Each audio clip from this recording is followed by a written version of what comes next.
Today I am going to explain the plasma membrane of animal cell. अगर हम animal cells में देखें तो जो सेल की आउटरमोस्ट बाउंड्री है इसे हम बोलते हैं प्लाज्मा मेम्ब्रेन। और जो प्लाज्मा मेम्ब्रेन है इसमें दो लेयर्स होती हैं जिनको कि हम बोलते हैं लिपिड बाइलेयर। और nature of plasma membrane is selectively permeable, means जो प्लाज्मा मेम्ब्रेन है ये कुछ जो सिलेक्टिव सल्यूट या सॉल्वेंट है वो ही इसमें से क्रॉस हो सकते हैं। बाकी के जो हर टाइप के सल्यूट एंड सॉल्वेंट्स हैं ये प्लाज्मा मेम्ब्रेन को क्रॉस नहीं कर सकते। अब अगर हम इसकी स्ट्रक्चर देखें तो जो प्लाज्मा मेम्ब्रेन है इसमें लिपिड्स की बाइलेयर होती है, ये एक लेयर हो गई, और जो इनर लीफलेट है उसमें दूसरी लेयर होती है।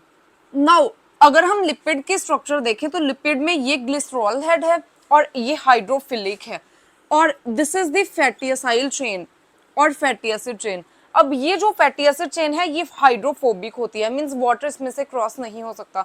तो इस तरह से जो लिपिड बाइलेयर है इसकी स्ट्रक्चर होती है। इसके जो बाहर वाली लेयर है यहाँ पे भी हेड प्रेजेंट है और यहाँ पे भी, और अंदर यहाँ पे इसके टेल प्रेजेंट है। तो अगर कोई भी सॉल्वेंट है, फॉर एग्जांपल जो पोलर सॉल्वेंट है, पोलर सॉल्वेंट्स का मतलब है जो कि वाटर सॉल्युबल सॉल्वेंट्स होते हैं।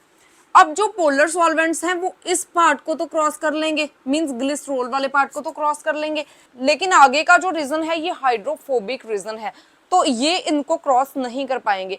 इसलिए जो मेम्ब्रेन है इसमें स्पेशलाइज्ड स्ट्रक्चर होती है, इन्हें हम बोलते हैं प्रोटीन्स। नाउ जो मेम्ब्रेन है, प्लाज्मा मेम्ब्रेन है, इसमें डिफरेंट तरह के प्रोटीन्स होते हैं जो कि डिफरेंट पोलर मॉलिक्यूल्स को क्रॉस करवाते हैं सेल के अंदर या फिर सेल के बाहर। जैसे water is a polar molecule, but जो वाटर है ये इजीली क्रॉस कर सकता है प्लाज्मा मेम्ब्रेन को। लेकिन अगर हम प्लाज्मा मेम्ब्रेन में देखें तो यहाँ पे वाटर के चैनल्स भी होते हैं जिनको हम बोलते हैं एक्वापोरिन्स। तो जो एक्वापोरिन्स हैं ये वाटर चैनल्स होते हैं, लेकिन जो वाटर है ये इजीली वैसे भी क्रॉस कर सकता है प्लाज्मा मेम्ब्रेन को, क्योंकि ये बहुत स्मॉल मॉलिक्यूल है। लेकिन जो दूसरे पोलर मॉलिक्यूल जैसे कि ग्लूकोज, तो ग्लूकोज के लिए यहाँ पे एक चैनल प्रेजेंट होगा, और ये चैनल किसका बना है? प्रोटीन का बना हुआ है। और जो ग्लूकोज को चैनल्स ट्रांसपोर्ट करवाते हैं इन्हें हम बोलते हैं ग्लूट। ग्लूट का मतलब है ग्लूकोज ट्रांसपोर्टर। अब हमारी बॉडी के डिफरेंट ऑर्गन्स में डिफरेंट तरह के ग्लूट प्रेजेंट होते हैं। तो जो ग्लूट है इनके भी बहुत सारे टाइप्स हैं, डिफरेंट सेल्स में डिफरेंट तरह के ग्लूट प्रेजेंट होते हैं जो कि ग्लूकोज की पैसेज को अलाउ करते हैं। जो प्लाज्मा मेम्ब्रेन है इसमें क्या है, एक तो इसमें लिपिड्स हैं, तो एक तो इसमें लिपिड बाइलेयर प्रेजेंट है, और सेकेंडली इसमें प्रोटीन्स प्रेजेंट हैं। मोस्टली जो प्रोटीन्स हैं ये चैनल्स की फॉर्म में प्रेजेंट होते हैं, चैनल या फिर ट्रांसपोर्टर। अब जो भी ट्रांसपोर्टर्स हैं इनके अंदर एक चैनल होता है, इसको हम बोलते हैं चैनल। तो ये एक पोर लाइक स्ट्रक्चर है, ये किसी पोलर मॉलिक्यूल को अंदर इसके लेके जाने में या फिर सेल के बाहर ले जाने में हेल्प करती है। तो यहाँ पे जो प्लाज्मा मेम्ब्रेन है इसमें एक तो लिपिड बाइलेयर है और सेकेंडली इसमें प्रोटीन्स हैं। ये जो प्लाज्मा मेम्ब्रेन है ये एक इलेक्ट्रिकली चार्ज स्ट्रक्चर है, मींस इसमें चार्ज प्रेजेंट होता है। सो ये प्लाज्मा मेम्ब्रेन है जिसमें कि लिपिड की बाइलेयर्स होती हैं और यहाँ पे प्रोटीन्स प्रेजेंट हैं डिफरेंट। अब ये इलेक्ट्रिकली चार्ज्ड है जो प्लाज्मा मेम्ब्रेन है, इसका क्या मतलब है कि इसके अंदर नेगेटिव चार्ज होगा और बाहर जो है ये पॉजिटिव चार्ज होगा। इसे हम बोलते हैं पोटेंशियल डिफरेंस। नाउ हमारी बॉडी में दो तरह के सेल्स होते हैं, एक तो ऑल दी बॉडी सेल्स और सेकंड कैटेगरी में हम देखते हैं नर्व सेल्स। नाउ जो नर्व सेल्स हैं इनका क्या काम है, ये इलेक्ट्रिकल इंपल्स को ट्रांसमिट करते हैं। मींस जब भी इनको कोई स्टिमुलस मिलता है, जैसे कोई भी मैकेनिकल स्टिमुलस या किसी भी तरह का स्टिमुलस, तो ये इलेक्ट्रिकल इंपल्स को स्प्रेड करते हैं ब्रेन की तरफ, और ब्रेन फिर जो रिस्पॉन्ड लाता है वो भी इलेक्ट्रिकल इंपल्स की फॉर्म में यहाँ तक आता है जहां पे भी स्टिमुलस मिला है इसको। नाउ नर्व सेल की स्ट्रक्चर क्या है, this is a cell body, यहाँ पे न्यूक्लियस प्रेजेंट है, ये एक्सोन है और ये एक्सोन टर्मिनल प्रेजेंट है, और यहाँ पे जो है ये डेंड्राइट्स प्रेजेंट हैं। नाउ ये जो डेंड्राइट्स हैं ये स्टिमुलस को रिसीव करते हैं और ट्रांसमिट करते हैं एक्सोन टर्मिनल की तरफ। यहाँ पे एक दूसरा नर्व सेल होगा जिसका कि एक्सोन टर्मिनल है, एक्सोन है और इसकी सेल बॉडी है। तो इस तरीके से जो इलेक्ट्रिकल इंपल्स है ये आगे आगे ट्रांसमिट होती है। नाउ जो नर्व सेल्स हैं ये इसकी प्लाज्मा मेम्ब्रेन है, और इसमें भी बाहर की तरफ पॉजिटिव चार्ज है लेकिन अंदर की तरफ नेगेटिव चार्ज है।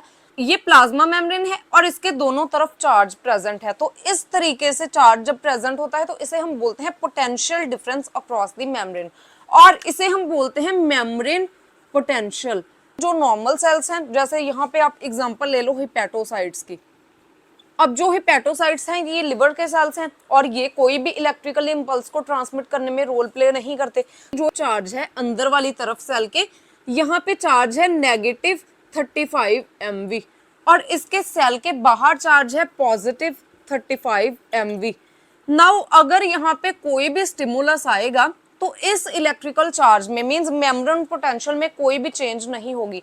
जो सेल है इसमें कोई भी एक्साइटेशन नहीं होगी।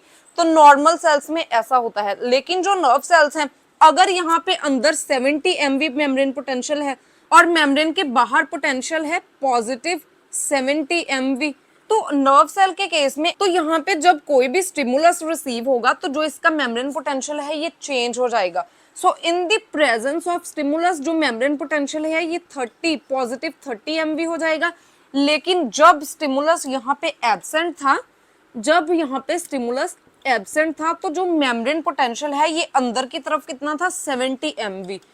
तो इसलिए जो नर्व सेल्स हैं इनमें मेम्ब्रेन पोटेंशियल चेंज होता है अपॉन रिसीविंग द स्टिमुलस। लेकिन जो दूसरे जितने भी बॉडी के सेल्स हैं इनमें पोटेंशियल डिफरेंस में कोई भी चेंज नहीं होता। नाउ प्लाज्मा मेम्ब्रेन का जो स्ट्रक्चर है इसकी डिस्कवरी में ऑलमोस्ट 70 ईयर्स लगे और इन 70 ईयर्स में डिफरेंट लोगों ने डिफरेंट तरह के मॉडल्स दिए जिनमें कि उन्होंने प्लाज्मा मेम्ब्रेन की स्ट्रक्चर को एक्सप्लेन किया। अब हम वन बाय वन सभी मॉडल्स को डिस्कस करेंगे। So first model is Overton model of plasma membrane. तो ओवर्टन ने बताया कि जो प्लाज्मा मेम्ब्रेन है इसमें लिपिड लेयर प्रेजेंट है, लेकिन सिंगल लिपिड लेयर प्रेजेंट है। इन्होंने ये कुछ नहीं बताया कि इसमें कुछ प्रोटीन्स हैं या कोई चैनल्स हैं। इन्होंने बताया कि यहाँ पे सिर्फ लिपिड लेयर प्रेजेंट है। तो ओवर्टन मॉडल की लिमिटेशन ये थी कि अगर यहाँ पे लिपिड की लेयर प्रेजेंट है प्लाज्मा मेम्ब्रेन में, तो जो पोलर सॉल्यूट्स हैं और जो आयंस हैं ये कैसे क्रॉस करते हैं मेम्ब्रेन को, क्योंकि जो पोलर सॉल्यूट हैं ये तो मेम्ब्रेन को क्रॉस कर ही नहीं सकते अगर वो लिपिड की लेयर है, क्योंकि लिपिड में ये हाइड्रोफिलिक एंड है, यहाँ से पोलर मॉलिक्यूल क्रॉस कर सकते हैं। लेकिन ये आगे हाइड्रोफोबिक एरिया भी तो है, तो फिर यहाँ से कैसे क्रॉस करते हैं। तो इसकी ये लिमिटेशन थी कि जो पोलर सॉल्यूट्स हैं और जो आयंस हैं ये कैसे लिपिड लेयर को क्रॉस कर सकते हैं। इसके बाद प्लाज्मा मेम्ब्रेन का एक दूसरा मॉडल आया, इसे हम बोलते हैं ग्रोटर एंड ग्रैंडल मॉडल। इन दो साइंटिस्ट ने ये मॉडल दिया। अब इस मॉडल में इन्होंने बताया कि जो प्लाज्मा मेम्ब्रेन है इसमें लिपिड्स की दो लेयर होती हैं, एक आउटर लीफलेट में और दूसरी जो है ये इनर लीफलेट में होती है। लेकिन अब लिमिटेशन तो यहाँ पे सेम ही थी कि अगर लिपिड की लेयर है तो जो पोलर सॉल्यूट हैं और जो आयंस हैं ये कैसे इनको क्रॉस करेंगे। चाहे यहाँ पे दो लिपिड्स की लेयर हैं लेकिन लिमिटेशन तो जो पहले की थी वही रही, तो इसकी भी सेम ही लिमिटेशन थी। और इस मॉडल का एक्सपेरिमेंटल एविडेंस है, इसमें इन्होंने क्या किया कि मैच्योर आरबीसीज को लिया, इन्होंने इसका नंबर काउंट किया कि टोटल कितने नंबर ऑफ आरबीसीज हैं। उसके बाद जो आरबीसीज हैं इनका सरफेस एरिया कैलकुलेट किया गया और सबको प्लस किया गया कि कितने टोटल आरबीसीज हैं और उनका कितना सरफेस एरिया है। इसके बाद इन्होंने आरबीसीज को डिस्टरप्ट किया, इसका मतलब है कि जो प्लाज्मा मेम्ब्रेन है इसको तोड़ा। तो जब प्लाज्मा मेम्ब्रेन टूट गई तो फिर इन्होंने इसको स्प्रेड किया वाटर के सरफेस पे। तो जब इन्होंने इनको वाटर पे स्प्रेड किया तो पहले जो सरफेस एरिया काउंट किया गया था कि टोटल कितने आरबीसीज हैं और उनका सम टोटल कितना सरफेस एरिया है। अब यहाँ पे जो वाटर पे स्प्रेड किए गए हैं आरबीसीज आफ्टर डिसरप्शन, उनमें यहाँ पे सरफेस एरिया डबल है, यहाँ से जो यहाँ पे मेजर किया गया इससे डबल है। तो इससे ये प्रूव हुआ कि यहाँ पे लिपिड की दो लेयर्स हैं। अब इन्होंने ऊपर वाली लेयर का सरफेस एरिया काउंट किया, लेकिन यहाँ पे अंदर की तरफ एक दूसरी लेयर है। सो इस वजह से ये प्रूव हुआ कि यहाँ पे लिपिड की बाई लेयर है। लेकिन जो ये वाला मॉडल है इसकी भी सेम ही लिमिटेशन है कि जो पोलर सॉल्यूट और जो आयंस हैं ये कैसे लिपिड बाई लेयर को क्रॉस करेंगे अगर यहाँ पे ओनली लिपिड्स ही प्रेजेंट हैं। तो now third membrane model is Davson and Danielli model, और इसको डेनलाई एंड डेवसन मॉडल भी बोला जाता है। इन दो साइंटिस्ट ने बताया कि यहाँ पे जो लिपिड बाइलेयर प्रेजेंट है मेम्ब्रेन में और जो लिपिड बाइलेयर प्रेजेंट है इसकी दोनों तरफ यहाँ पे प्रोटीन्स प्रेजेंट हैं, इस तरफ भी और इस तरफ भी। लेकिन यहाँ पे जो लिमिटेशन है ये सेम ही रही, क्योंकि अगर यहाँ पे प्रोटीन ऊपर की तरफ प्रेजेंट है और इस साइड भी प्रेजेंट है तो जो मेम्ब्रेन से अगर ये सेल की इनसाइड है और ये आउटसाइड है तो अगर बाहर से कोई पोलर मॉलिक्यूल या आयन को ट्रांसपोर्ट होना है तो वो इतने एरिया को तो क्रॉस कर लेगा, लेकिन इस एरिया को कैसे क्रॉस करेगा। तो लिमिटेशन सेम ही थी। और अंदर से अगर किसी मॉलिक्यूल ने ट्रांसपोर्ट होना है बाहर की तरफ सेल के, तो फिर भी वो इतने एरिया को तो क्रॉस कर लेगा, लेकिन इस एरिया को कैसे क्रॉस करेगा। तो इसकी लिमिटेशन भी यही थी कि जो पोलर सॉल्यूट और जो आयंस हैं ये क्रॉस नहीं कर सकते प्लाज्मा मेम्ब्रेन को, अगर इसमें लिपिड की बाइलेयर है और दोनों तरफ जो है ये प्रोटीन्स की लेयर है। उसके बाद fourth model is Robertson unit membrane model. Now इन्होंने बताया कि जो लिपिड बाइलेयर प्रेजेंट है यहाँ पे, इसमें कोई भी स्पेस नहीं है, ये बिल्कुल पास पास प्रेजेंट है। सो ये एक लिपिड बाइलेयर है और इसमें ज्यादा स्पेस नहीं है, ये बहुत पास प्रेजेंट है एक दूसरे के। सो ये लिपिड बाइलेयर है और इसमें स्पेस बिल्कुल भी प्रेजेंट नहीं है, और आसपास यहाँ पे बाहर की तरफ और अंदर की तरफ प्रोटीन्स की कोडिंग है। अब यहाँ पे भी जो लिमिटेशन है ये सेम ही थी कि जो पोलर सॉल्यूट और जो आयंस हैं ये कैसे क्रॉस करेंगे मेम्ब्रेन को। मींस ये जो एरिया है ये हाइड्रोफोबिक एरिया है और कोई भी पोलर सॉल्यूट या आयन इसको क्रॉस नहीं कर सकता, चाहे यहाँ पे स्पेस जितनी भी कम हो, लेकिन एज इट इज वो क्रॉस नहीं कर सकता। Now the final model of plasma membrane is given by Singer and Nicolson. So that's why इस मॉडल को सेंगर एंड निकोलसन मॉडल भी बोला जाता है और इसे फ्लूइड मोजाइक मॉडल भी बोला जाता है। इस मॉडल के अकॉर्डिंग जो प्लाज्मा मेम्ब्रेन है इसमें लिपिड की बाइलेयर है और यहाँ पे प्रोटीन्स भी प्रेजेंट होते हैं। नाउ जो इस तरह के प्रोटीन्स हैं इन्हें हम बोलते हैं ट्रांस मेम्ब्रेन प्रोटीन या फिर इंटेग्रल मेम्ब्रेन प्रोटीन। और कुछ प्रोटीन्स जो हैं ये पेरिफेरी रीजन पे भी प्रेजेंट होते हैं दोनों तरफ, तो इनको हम बोलते हैं पेरिफेरल मेम्ब्रेन प्रोटीन। और ये जो ट्रांस मेम्ब्रेन प्रोटीन है ये पोलर सॉल्यूट्स और आयंस की क्रॉसिंग में हेल्प करते हैं। जितनी भी मेम्ब्रेन्स हैं इसमें डिफरेंट तरह के ट्रांस मेम्ब्रेन प्रोटीन्स प्रेजेंट होते हैं जो कि डिफरेंट पोलर सॉल्यूट्स और डिफरेंट आयन की क्रॉसिंग में हेल्प करते हैं। सो इस तरीके से जो ये मॉडल है इसने एक्सप्लेन किया कि जो पोलर सॉल्यूट और जो आयंस हैं ये मेम्ब्रेन को क्रॉस करते हैं with the transmembrane proteins और इंटेग्रल मेम्ब्रेन प्रोटीन्स। और इस मॉडल ने एक्सप्लेन किया कि जो लिपिड्स प्रेजेंट होते हैं मेम्ब्रेन में they are amphipathic in nature. Now amphipathic nature का मतलब है कि यहाँ पे हाइड्रोफिलिक रीजन भी प्रेजेंट है।